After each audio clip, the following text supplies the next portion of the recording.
Hola, hola, hola, ¿cómo les va? Dios les bendiga. Nuevamente en el devocional número 33, devocional número 33, aquí en la ciudad de La Plata, capital de la provincia de Buenos Aires, República Argentina.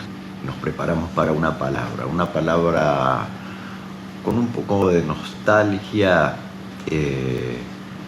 y una palabra también con exhortación, por qué no decirlo.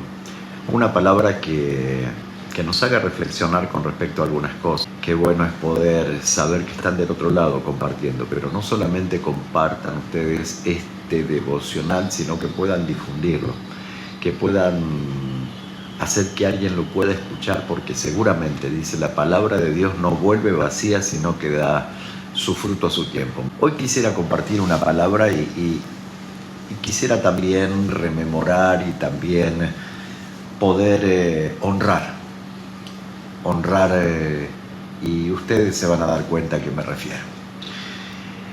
Está en el libro de Isaías y hoy, si habría que ponerle un título a este devocional, es La gloria de Dios ya no está en el propiciatorio.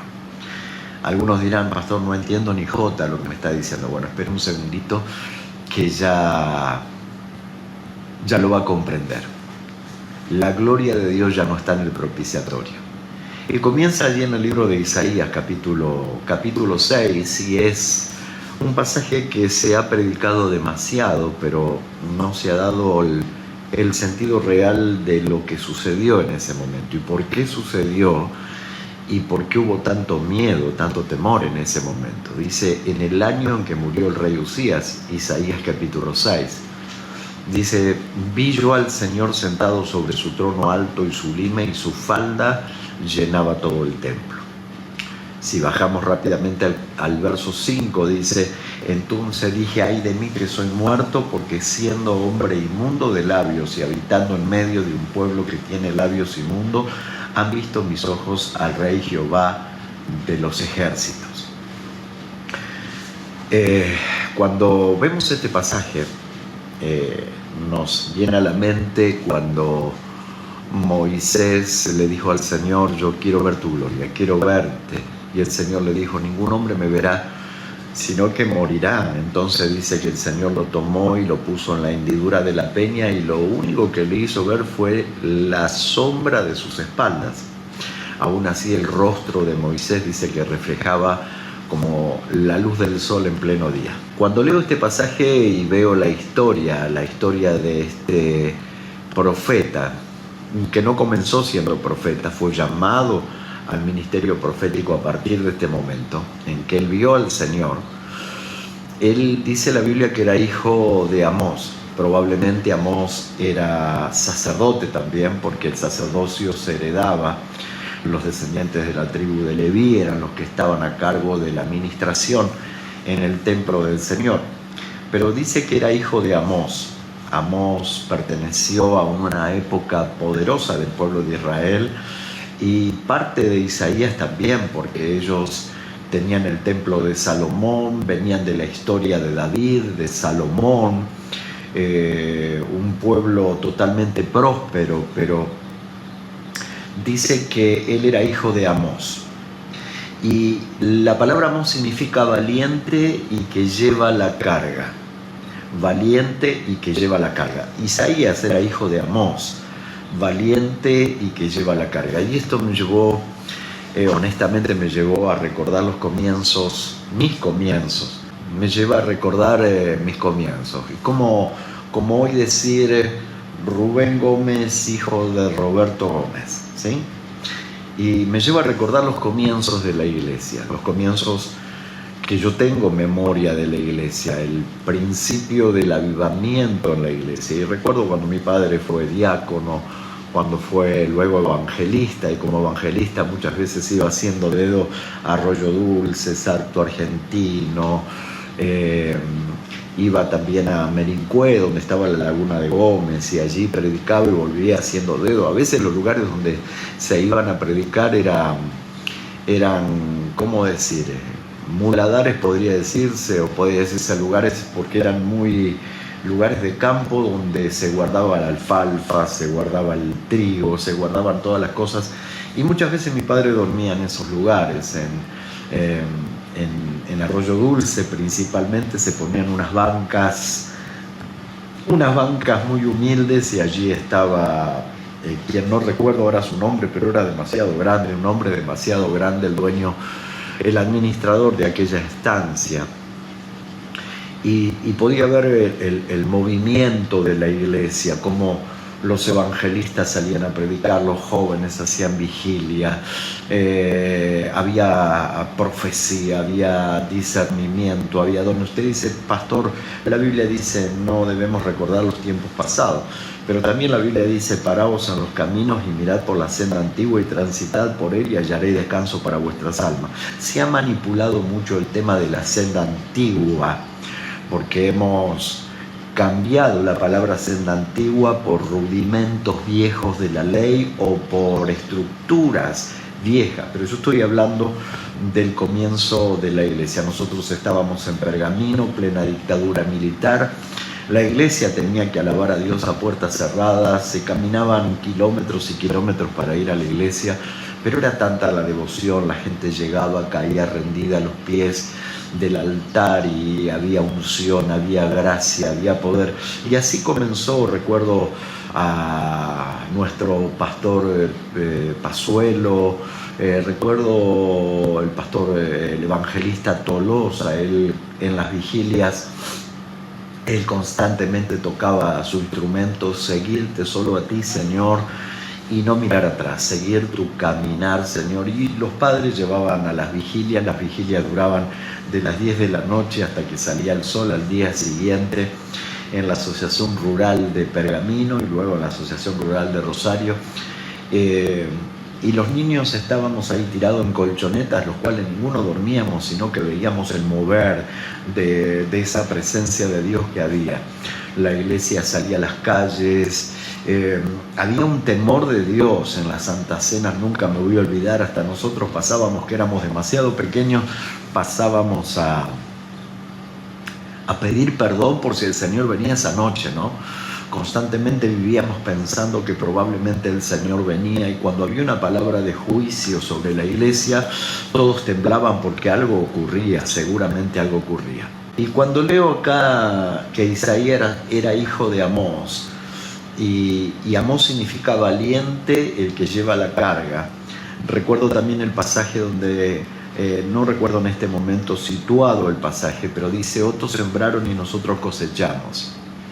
Y cuando digo otros sembraron, me retrotraigo a la época de la iglesia primitiva, donde dice estaban todos unánimes, juntos, y Dios añadía a los que iban a ser salvos, no había necesidad, porque todos vendían sus propiedades y las entregaban a los pies de los apóstoles, porque había una expectativa de esa promesa que Jesús había dicho, yo me voy, pero volveré y os tomaré a mí mismo para que donde yo estoy vosotros también estéis.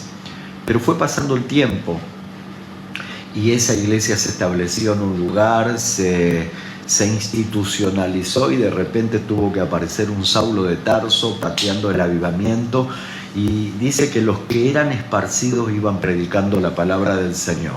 Y esa palabra, según los historiadores, llegó hasta China, aquellos 120 que luego se transformaron en 5.000, y luego se transformaron en 8.000, y luego se transformaron en cientos de miles, que ocuparon gran parte del mundo entero con el mensaje de la palabra del Señor. No había internet, no había wifi, no había absolutamente nada, pero ellos caminaban kilómetros y kilómetros y kilómetros pregonando la palabra del Señor.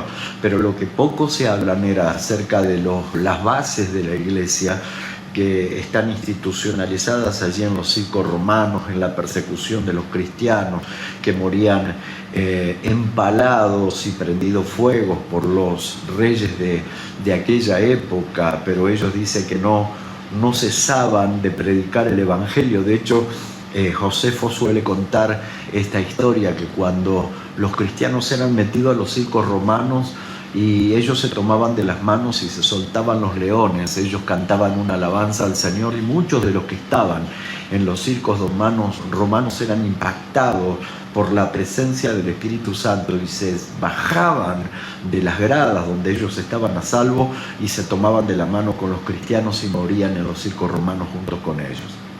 El tiempo fue pasando y de la misma manera que le pasó a Isaías. Isaías era hijo de un sacerdote llamado Valiente y lleno de cargas. Los pastores de los primeros tiempos, algunos morían de ataques al corazón, otros morían de tristeza, otros morían de enfermedades somáticas a causa de las presiones, de las pruebas, de las luchas, de las dificultades, pero seguían adelante hasta el fin de sus vidas. Tenían una convicción. Tenían fallas, errores, obviamente, algunos tenían horrores, pero nadie podía negar que cómo comenzaron. Yo recuerdo cuando comenzamos allí en la ciudad de Rosario, la obra allí en calle la calle, bueno, no puedo recordar ahora, 3 de febrero, sí señor, 3 de febrero y Mendoza. Un poco más allá empezamos a trabajar en lo que se le llamaba y hoy se le llama la Villa Banana. Es una villa que mirada desde arriba se veía la Villa Banana. Y empezamos a trabajar con personas que había que enseñarles inclusive hasta bañarse, hasta cuidarse, asearse, porque eran personas que venían tribus tobas y cuando llegaba el día domingo, luego de que comenzamos la reunión, ellos caminaban por en plena calle con un grabador de esos gigantes con 25 pilas y la gente le preguntaban ¿a dónde van? Y ellos decían nos vamos a la casa de Jehová. Y ellos pensaban que Jehová era mi papá, pero ellos iban a la casa de Jehová. Hemos pasado tantas cosas, tantas dificultades, y esas cosas no mejoraron la vida del Evangelio en estos tiempos, porque dice que Amós era valiente y lleno de cargas. El comienzo de la iglesia fue un comienzo ensangrentado, un comienzo de prueba, un comienzo de lucha, pero luego que murió Amós, se levantó su hijo Isaías. Isaías continuó el sacerdocio. Él continuó el sacerdocio. Isaías significa Jehová o Yahweh salva. Y él profetizó en los tiempos, en 5 reyes que se levantaron sobre Jerusalén y sobre Judá. Usted imagínense que Isaías comenzó a profetizar a partir de su llamamiento allí en el año en que murió el rey Usías. Tenía 20 años y profetizó hasta los 70 años, y Manases, el rey Manases, lo mandó a traer y lo aserraron y murió a los 70 años de su edad. Pero él habitó en tiempos de Usías, y Usías significa Jehová es mi fuerza. Estuvo en tiempos de Joás, que significa Jehová es perfecto, pero también estuvo en el tiempo de Acaz, que significa él ha agarrado. También estuvo en el tiempo de Ezequías, que significa Yahweh me ha fortalecido, y en el tiempo de Manases, que significa olvidar. Olvidar era porque José le puso a su hijo Manases, y a través de su hijo primogénito él olvidó las tribulaciones que tuvo en Egipto y lo que tuvo que pasar a causa de que sus hermanos lo vendieron como esclavo. Al tener a Manases, él dijo: con mi hijo, mi primogénito, yo olvidé los dolores y los sopores que he tenido que pasar para hoy estar restaurado aquí como el segundo de Faraón. Pero todos estos hombres tenían nombres de expresiones de Dios. Y esto me lleva a pensar que en el tiempo de Isaías pasa como en los tiempos hoy de las 7 iglesias de Asia Menor. Ellos tenían nombres de que vivían pero estaban muertos. Ellos tenían nombres que hablaban acerca del poder, la gracia y la autoridad de Dios, pero estaban muertos. Y Isaías dice, como de costumbre, fue al templo de Salomón, un templo que tenía historia, y en ese templo estaba el lugar santo y el lugar santísimo. En el lugar santísimo había lo que se llamaba el propiciatorio. Era lo que era el arca de la alianza, una arca de madera de acacia revestida de oro, con barrales de oro y 2 querubines confrontados, y dentro de esa arca había un cáliz con el maná que el Señor les había dado en el desierto, la vara de Aarón reverdecida y las tablas de la ley rota por Moisés, y la gloria de Dios se manifestaba dentro de esa arca. Pero para que un sacerdote, un sumo sacerdote, pudiera entrar a ese lugar, él tenía que purificarse durante todo un año, y al año él entraba al lugar santísimo a ministrar a Dios. Pero si entraba impuramente, el sumo sacerdote se moría y había que sacarlo con ganchos. Tiraban ganchos a ese lugar porque nadie podía entrar, sino el sumo sacerdote una vez al año. El sacerdote era el que ministraba en el lugar santo, con la mesa de los panes de la proposición, el cáliz de oro, el incensario. Y usted dirá, pero pastor, ¿a qué quiere llegar? A lo que quiero llegar es que Isaías fue como de costumbre creyendo que la gloria de Dios estaba en el lugar santísimo, pero la gloria de Dios había salido del lugar santísimo y había ocupado todo el templo, el lugar santo y el lugar santísimo. Eso quiere decir que cuando Isaías llegó, él no estaba preparado para ministrar, él no estaba santificado para ministrar. Entonces, cuando él vio la gloria de Dios, cuando él vio la presencia de Dios manifiesta que debería estar en el lugar santísimo tras las cortinas, él se agarró la cabeza y dijo: ¡ay de mí, que soy inmundo de labios y habito en un pueblo inmundo de labios, y mis ojos han visto al Rey Jehová! Él dijo: estoy muerto, me morí. Pero ¿cómo? Si Isaías era profeta, era sacerdote, era poeta y luego pasó a ser profeta. Él dice: como de costumbre iba al templo. Y hoy la realidad es que la gloria de Dios no está en el templo. Cuando hablamos de templo, hablamos de la estructura donde ministraba Isaías, pero donde ministramos nosotros hoy también. Y hoy yo quiero desafiar a la iglesia a esto. Hoy la gloria de Dios no está en el templo. Los templos están cerrados, las puertas están cerradas, las cortinas están cerradas, las luces están apagadas, los equipos de sonido están apagados, los bufetes están apagados, las oficinas del templo están cerradas, no hay música, no hay alabanza, no hay adoración. Y la gloria de Dios ha salido del templo, porque la gloria de Dios no se manifiesta en la estructura, sino la estructura es el lugar donde nosotros vamos y nos reunimos como promesa y como palabra del Señor, donde están 2 o 3 reunidos en mi nombre, allí yo estoy en medio de ellos. Y qué maravilloso es estar los hermanos juntos y en armonía, porque allí envía el Señor bendición y vida eterna. Pero la bendición y la vida eterna la envía a los hombres que están congregados en una estructura. Hoy la estructura está vacía y la gloria de Dios no está en el templo. Pero hoy más de uno de nosotros nos levantamos por la mañana y nos dimos de cuenta que la gloria de Dios, caímos en cuenta que la gloria de Dios nos está buscando en nuestra casa, nos está buscando en nuestro lugar de trabajo, nos está buscando en nuestro lugar íntimo, nos está buscando en lo más secreto y recóndito donde nos encontramos. Y más de uno hoy va a decir: ay Señor, estoy muerto porque soy inmundo delante de tu presencia y mis ojos te han visto. Hoy quiero decirte que la gloria de Dios ha salido del propiciatorio y está yendo hacia tu casa. Yo sé que a más de uno que le estoy diciendo estas palabras está sintiendo que eso está ocurriendo. Hoy se escucha que una puerta se abre en tu domicilio, allí donde estás con tu familia, allí donde estás con tus hijos, allí donde estás en tu intimidad, allí donde realmente eres lo que eres. Y hoy el Señor está entrando a ese lugar y dice: la gloria de Dios llenó el templo, dice, y su falda llenaban todo el templo, por encima había serafines y mostraba la gloria de... Y él pudo decir: ay de mí que soy muerto porque soy inmundo, yo soy inmundo de labios y habito en un pueblo inmundo de labios y mis ojos han visto al Rey Jehová. Hay una cosa favorable y una desfavorable Una es que podamos ver la gloria de Dios hoy en nuestra casa. Hoy quizás a través de estas redes sociales, a través de estos devocionales, tratamos de que la gloria de Dios entre en tu casa. Que tu casa sea un lugar donde la presencia de Dios se mueva, donde la gloria de Dios se manifieste, y en el lugar donde uno tiene arrepentimiento de pecado, de justicia, de juicio y de equidad, y poder decirle: Señor, soy inmundo de labios, porque hoy no estoy en el templo, pero tú me estás buscando en mi casa.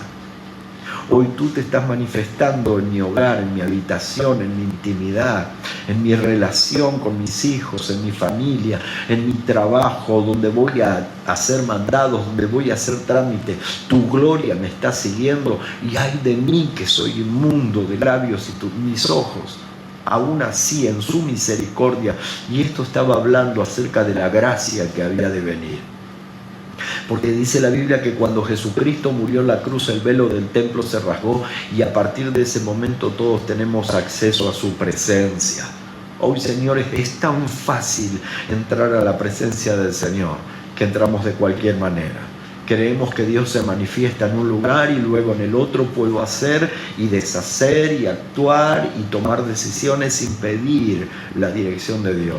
Pero quiero decirte que el cielo es el trono del Señor, la tierra es estrado de sus pies. Él es omnipresente, omnisciente, Él todo lo ve. Dice la Biblia: yo soy un escudo alrededor de ti, soy tu gloria y el que levanta tu cabeza. Isaías tuvo que, antes de ser llamado al ministerio profético, él fue el primer profeta mayor del Antiguo Testamento. Estuvo Isaías, Jeremías, Ezequiel, Daniel, aunque la realidad es que el orden bíblico es Isaías, Jeremías, Daniel y Ezequiel. Y Isaías profetizó acerca de los juicios que venían de parte de Dios sobre la nación que se estaba apartando del camino del Señor. Ellos vivían del recuerdo de la gloria de Dios, pero la gloria de Dios no estaba entre ellos. Él profetizaba, y Jeremías profetizaba: y cura la herida de mi pueblo con liviandad, diciendo paz, paz, paz, y no hay paz. Y Daniel comenzó a profetizar en plena cautividad, y Ezequiel comenzó a profetizar en el medio de los cautivos junto al río Quebar. Pero el pueblo siguió sin entender, sin comprender lo que Dios quería para ellos. Qué terrible realidad, porque lo que Isaías profetizó era el juicio de Dios, pero también junto con el juicio venía una restauración. Y junto con la restauración venía la destrucción de parte de Dios del imperio babilónico de Nabucodonosor, el que hoy se reconoce como la Babilonia, la ramera en el Nuevo Testamento, allí en el libro de Apocalipsis, la religión pervertida, corrupta, falsa, que ha tomado el nombre del Señor en vano. Pero también Isaías profetizó la destrucción de la religión de los religiosos corruptos. ¿Cómo terminó Isaías? Obviamente, dice la Biblia, que siempre matan al mensajero. Porque hablamos de Dios, pero no queremos saber de qué manera estar delante de su presencia. Si yo te dijera hoy, el Señor está ahí al lado tuyo, ¿qué pensamientos vendrían a tu mente? Isaías murió sin ver la gloria. Isaías murió sin ver el pueblo en gloria. Isaías murió sin haber sido escuchado, pero Isaías, en Isaías capítulo 61, él podía hablar acerca del Mesías que habría de venir, y él habría de restaurar a la nación de Israel.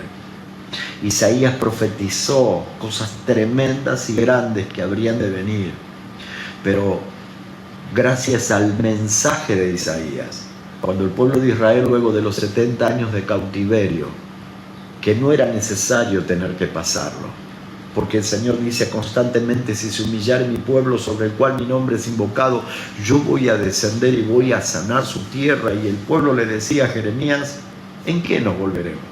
Si estamos bien.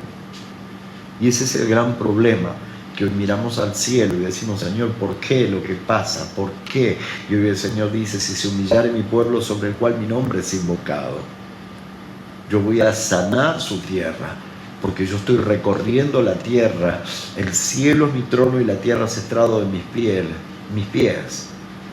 Y hoy el Señor está diciendo, venid a mí todos los que están trabajados, cargados, llenos de pecados, llenos de errores, y que podamos decir, como dijo Isaías, ay de mí que soy inmundo de labios, porque en cierto modo tenemos la conciencia calmada porque estamos lejos de los ministros, estamos lejos del templo y creemos que podemos hacer y deshacer con nuestra vida a gusto y piacere.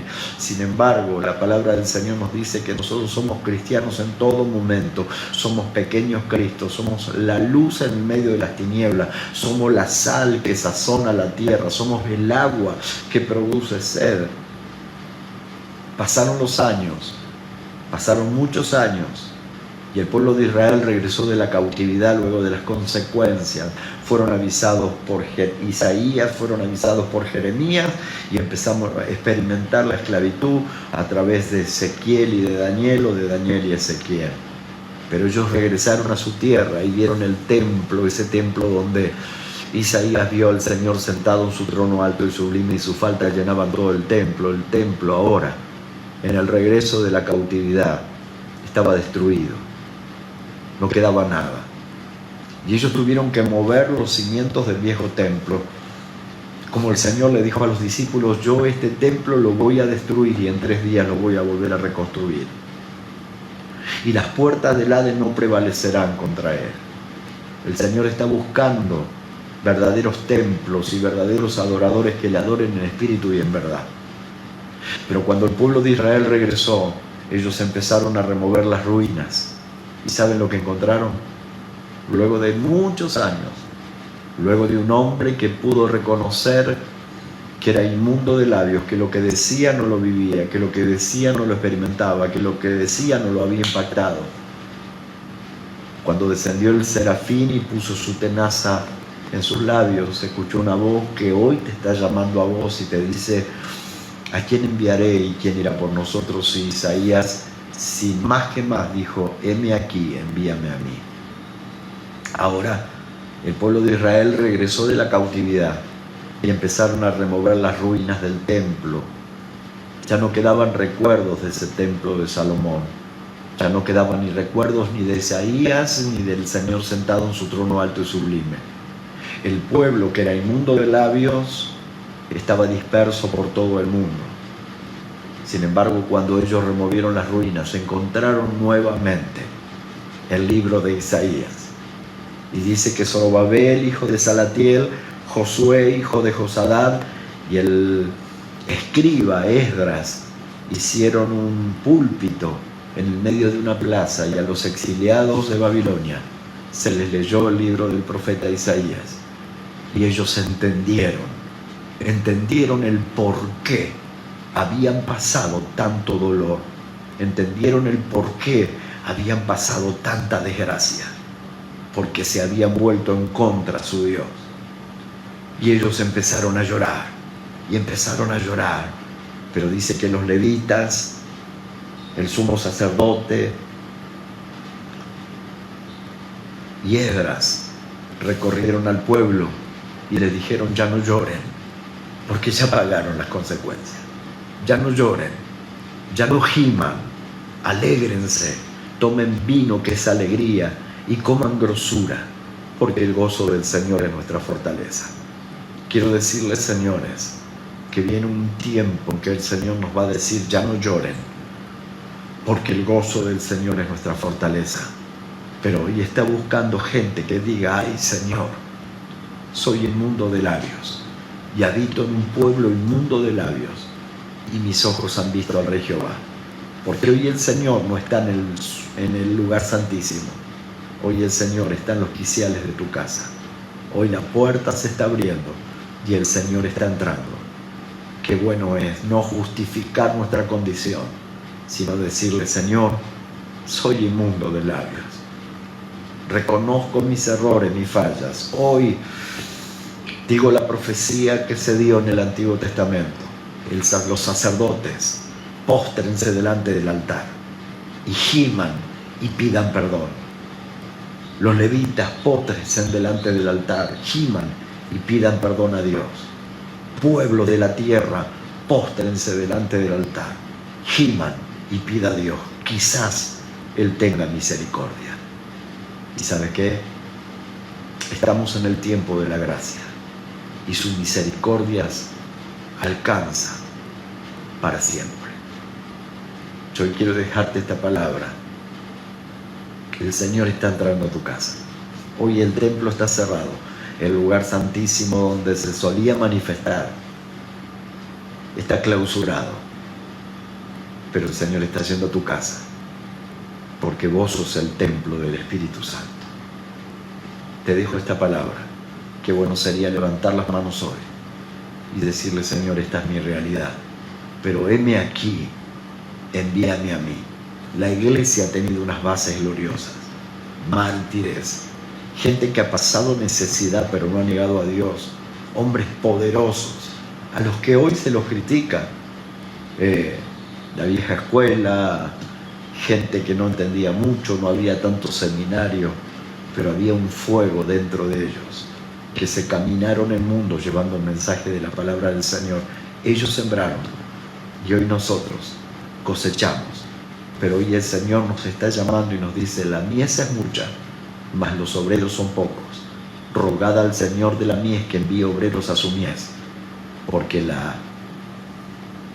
los campos están listos para la siega de lo que ellos sembraron, y nosotros tenemos que tener la honra de cosechar lo que ellos sufrieron. Dios los bendiga, tengan un día espectacular. Todos los días es diferente, y esta es la palabra que Dios me dio para que te vea. Un abrazo grande, tengan un día con el Señor en su trono alto y sublime, y usted puede decir: heme aquí, envíame a mí.